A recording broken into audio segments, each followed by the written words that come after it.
everyone and welcome back to my channel. So if you're at this video, then you've probably come from the other video I filmed, which was my Walt Disney World trip announcement video.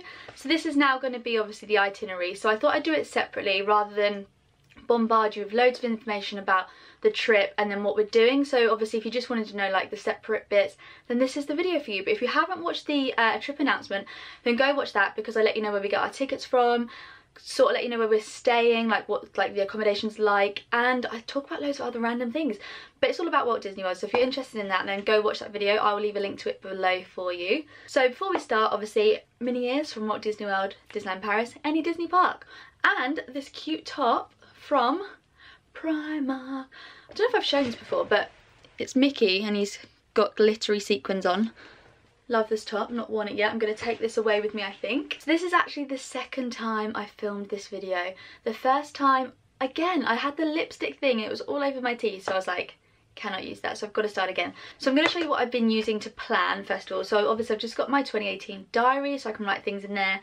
And I've also got the Little Book of Magic, which I've spoken about in the previous video. I mentioned where to get this and like what's in it and stuff like that. So yeah, go watch that video if not. And my phone. This has let me book dining, has let me see park times, park wait times, and my fast passes, which is like the main thing you want to book when you're a Disney fan and you're going to Walt Disney World. So I think what I'll start with is letting you know what parks we're going to and what dining and what fast passes we got booked, and then everything else that we've got, because I have mentioned in the last video that we don't just do Disney every single day, because I've said how I've seen bloggers do it and they seem exhausted. They actually say they need a holiday after that holiday, and that is just not how we do it. We do Disney in such a different way to that, and we do break days, rest days, we go to other parts of Orlando, so I will explain what I'm doing on those days as well, so you can see exactly what our itinerary consists of. Right, so let's get started. So if you're going to Walt Disney World, you want to download the Disney World app. I think it's called the My Disney Experience app. So if you download that, you've got wait times, you've got all the parks on there, you've got all the dining reservations and the fast passes. So this is where I put my fast passes. So if I go onto my plans, and I will show you what we've got. So we fly to Orlando on May the 4th, which is next Friday. And the first thing we're doing on Walt Disney World property is Beaches and Cream Soda Shop dinner. So we're going to the Beaches and Cream Soda Shop. If you haven't heard of it, it's at Disney's Beach Resort. We go there every year. We've only been going the last few years because I hadn't even heard about it until the last few years, but it's amazing. You can get Mickey sundaes in like the Mickey pants. You probably would have seen them. I think I posted it on my Instagram before, but it's in like the red Mickey pants, and it's got a little kitchen sink, and you can get a big kitchen sink as well, which is for like 8 to 10 people, but I just get the mini one. So we're going there for dessert. Obviously you can get food there too, but we just normally tend to go for dessert.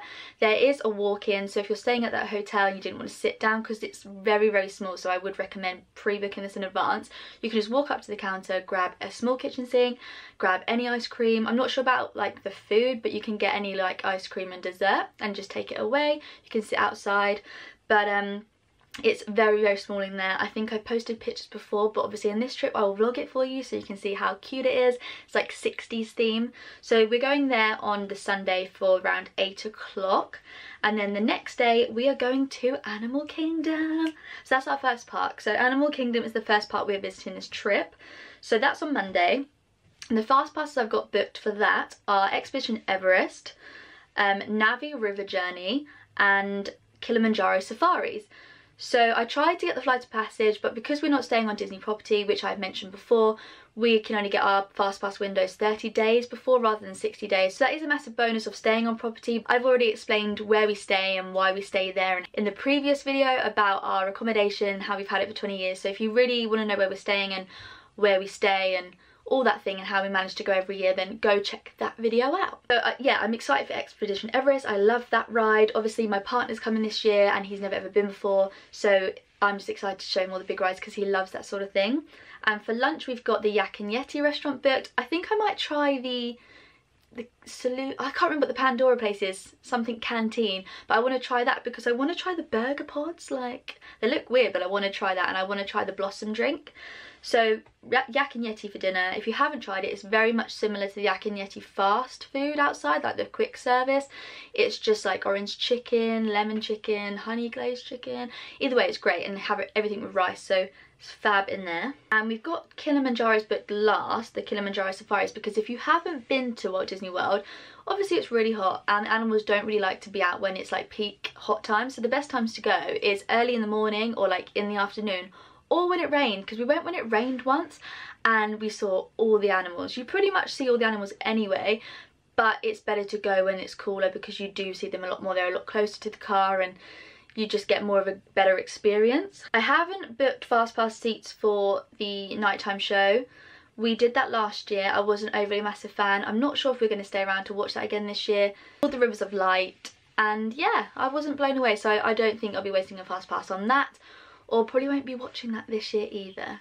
Then the next day we've got on property is the Wednesday on the first week, and we are going to Boma Flavours of Africa breakfast, and that is at Disney's Animal Kingdom Lodge. Considering I've been going to Walt Disney World for 19 years, I haven't done all the resorts. I haven't actually been to Animal Kingdom Lodge. Where we stay, where our apartment is like right on the border of Animal Kingdom Lodge, and I've always wanted to go. It looks amazing. I'm so excited for this, and we're going to get Disney waffles. Oh my god. I haven't ever had Disney waffles either, so I'm really excited for that. Breakfast and like pancakes and waffles are like my type of thing, so I'm so excited. And then after that, we're actually going to Islands of Adventure and Universal Studios. We're doing the 2-part in 1 day ticket. Like I said before, we got all of our tickets from Florida Tix. I will leave their link below like I did in the last video. So we're doing that in 1 day this year. My partner's never been, obviously, and my uncle's coming as well, like I previously mentioned, and they will both love that park, so we're going to do them both in 1 day. I haven't been to Islands of Adventure for a few years, so I'm excited to try that out, go on the new King Kong ride and try the new Fast and Furious ride at Universal, because we do Universal every single year. So we're doing that on the Wednesday. And then Friday of the first week, we are going to Epcot, which is my favourite park. I'm so excited. So what we have booked for this is, they're kind of a bit meh for this, but I'll explain why. So I've got Living with the Land first, Mission Space, and then Illuminations Reflection of Earth. So basically with Epcot there's not that many rides, and as soon as you book an experience like Illuminations, which is the fireworks show at the end of the night, it takes away Frozen, Test Track and all of those rides like that. So we've decided to do Illuminations Reflection of Earth. We did it last year. You do have to queue to get into the FastPass line though, which is so weird. So you do have to queue to get in there, but once you're in there, you're sat, you have like a great view, and when you leave, you're like right by the Spaceship Earth anyway, so you can just run out if you want to. But I think that's the best place to sit, so we've decided to book that. I'll queue for Frozen, I'll queue for Test Track. I'm not too bothered about doing Mission Space. If I do, I'll probably do the green one, less intense. Then obviously just Living by the Land, because I needed something else to do and it's a cute ride. For lunch at Epcot, I've gone somewhere different this time. My family are all going to the pizzeria place in Italy, which is where I normally go. The pizza's like this big, they're so long, they're stone baked, they're really good. For me and my partner, we are going to Teppan Edo for lunch, which is in Japan. And this is like a bit like Benihana's, if you've ever been to Benihana's, where they cook all the food in front of you. There's like fire, they cook all the onions stacked up, they make Mickey heads out of the rice, that sort of thing, because we've always wanted to do something like that, and obviously they had it in Walt Disney World, so we've decided to just go for that. And I'm excited to do that. It's different. I've never done that before. We always tend to do the same restaurant at Epcot, so I think it's nice to try something a bit different and have a different experience and make new memories. Any of you have actually been to Teppan Edo, then leave me some comments and suggestions on what to get and what you thought, because I'd be interested to know. Right, the next day is the second week, which is Monday, and we're going to the Magic Kingdom. Oh god, I'm so excited. So we don't tend to go to parks over the weekends, because weekends tends to be busier, as you can imagine. That's just everyday life. We tend to just stay away from parks on weekends and then go in the week when it's a little bit quieter. Not that much quieter, but a little bit. The fast passes I have booked for this park are Splash Mountain, obviously, Big Thunder Mountain, another obvious one, and Seven Dwarfs Mine Train. Oh yes, I didn't get to do the fast pass of that last year. Don't think I even did it last year because the queue was so long. So I'm so excited to do that. I feel like I haven't done that for a few years, and I obviously love the other two. And there's a lot of rides in Magic Kingdom that I wanted to do, like Pirates of the Caribbean I love, Space Mountain I love. So obviously I will be doing all of those, but they are our fast passes. And for lunch in this park, we've got booked the Be Our Guest restaurant. We did that for lunch last year. We've done it for dinner before as well. I'm not a massive fan of the food in this restaurant. I find it very like, it's a quick service lunch. You just do it manually yourself on the computer and then you just sit down and the food gets brought to you. But it's sort of just like paninis. I just didn't rate it. Personally, I didn't rate it. I go for the experience of how amazing it is inside, and it is mind-blowing how great it is. And I'm going to go for the grey stuff because try the grey stuff. But instead, I think for lunch, for me, I might personally go to get one of those waffles by the side of the castle. I can't remember what the place is called.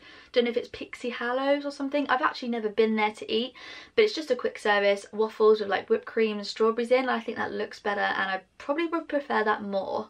But yeah, if you haven't done Be Our Guest, 100% do it. Like, you have to do it. My uncle's never done it and neither has my boyfriend, so we're gonna do that for them. Because I remember the first time I walked in there, I was literally gobsmacked. My mouth was open. I was just like, oh my god, because it looks like you're in the film. You are literally in the ballroom. So I think it's great for that sort of thing. So if you haven't been, then definitely go. Next park is Hollywood Studios, and the fast passes I've got booked for here are actually in the afternoon. So I have the Twilight Zone, Tower of Terror, Rock and Roll Roller Coaster and Star Tours. So obviously Twilight Zone because it's like the best ride ever, and Rock and Roll Roller Coaster I haven't done for a few years because the park is so small. It has 4 rides in it at the minute while they're doing Star Wars Land and Toy Story Land, which is going to be open soon. The rides that are there, the wait times are really long. The wait times for Rock and Roll Roller Coaster have always been long, so I've never queued for it for the last few years. So I'm super stoked that I've got a fast pass for that. And the restaurant we've booked for this one is the Sci-Fi Dining Theatre. So I feel like this is a really underrated restaurant. A lot of people that go to Disney Hollywood Studios, they tend to go to 50s Primetime Diner, which I've heard like mixed reviews about. Like some people are like, yeah, it's great. Some people are like, it's average. And I know that they're rude to you and not like it's part of the service and stuff. I just think the Sci-Fi Dining is awesome. You basically go sit in like a fake car. So you can sit in the front and then whoever you're with can sit in the back, or someone else can sit in the back. It's just like a little sit-in booth, and you're in a dark room and you're under stars, and the waiters and waitresses have roller skates on and you're watching a movie, and the movie's on a loop. It's like old school stuff. It's not like an actual movie, but you are literally dining in at the movies, and it's dark and it's just cool. It's just different. Like, when are you actually going to do that? So I think that's a really good one to recommend and to book. And I'm not sure if they do this anymore, but when I was a kid we used to have the food on a frisbee, and you get to take the frisbee home and it glows in the dark, so incentive for the kids. So that's all of our plans for the Walt Disney World parks. We are obviously going to do one day at Typhoon Lagoon. We may do Blizzard Beach, but we haven't actually decided on that yet, but we are going to do Typhoon Lagoon. Like I said in the other video, I've got a 7-day park ticket. I normally do a 14-day one, but we never get through 14 days, so we've done 7 days this year. So we'll have a few days left over, so there may be days that we might want to pop into the park to watch Happily Ever After again, or pop somewhere for dinner. So we have the option to do that as well, because we haven't used up every single day. So on the days that I haven't mentioned, we have a few rest days. So we tend to go to the pool some days and then go shopping at the premium outlets, or we go shopping at the mall and just try different restaurants here and there. And also this year, me and my partner are taking a trip down to Miami. We've never been to Miami, so when we're in Orlando we do like to do lots of different things. So I've previously been to the NFL and watched the Tampa Bay Buccaneers, which was awesome, like tick off the bucket list. We were in the stadium, we did tailgating before, it was so good. It was definitely worth doing something different like that. We've seen Chris Brown at the Tampa Stadium, that was awesome. We've been to loads of beaches. We've been to Cocoa Beach, Daytona Beach, Clearwater Beach, which was beautiful. And we've been to the Kennedy Space Center as well. So like, there's so much more to do in Orlando than just Walt Disney World. Because I see a lot of people on here who get there and they're like at Disney that day, the next day, the next day, the next day. And I just think, when are you going to lay by the pool? Like, are you going to get a tan? I know some people aren't really bothered about that and they do want to go to the parks every day, but it's so tiring and it's so hot that walking around a park one day and then having to do it the next day would just kill me. So no wonder why people come back and they want a holiday after. Obviously the trip to Miami is something new. I've never been there, so I'll probably vlog that, because Miami have got some really cool places to eat. They've obviously got Miami Beach and it's just cool in general. Like, the art district is awesome, so I'll probably do some videoing of that. So yeah, that is my Walt Disney World plans, and obviously my other plans are not structured. I don't want to keep it too structured because I find it's very stressful to be like, I have to be here, I have to be there. So obviously we've had to plan the food and the fast passes for Disney, because if you don't, you're just going to be stuck with nowhere to eat and no rides to go on. So you do have to plan that to a certain extent, but all the other 3 days I want to be free to go and do whatever I want and not be tied into anything. Where we're staying in our complex, there's like a lazy lazy river, and there's a lot of things to do in the village that we stay in. So I would like days to just be by the pool and go out for nice dinners and just relax and actually enjoy my holiday rather than rush around all the parks and have to see and do everything. So that's also, I think, a really important tip if you are going to Orlando. Have rest days. You don't need to go to a park every single day. So yeah, that is a rough outline of what we're doing, of what I booked, and I just can't wait. So we're going next Friday and I'm filming this on the Wednesday. I have 9 days to go, and there will be videos up of what I take in my park bag. So stay tuned to my channel. If you're not subscribed, then click the subscribe button, because there'll be a lot more Walt Disney World on this channel. There'll be vlogs and everything that you want to watch. And also, if you're not a follower of my Instagram, then go follow me on Instagram. It is at DisneyJummyD. I'll be putting obviously live stories on there, Instagram stories and pictures. Thanks for watching this video, guys, and I'll see you soon. Bye!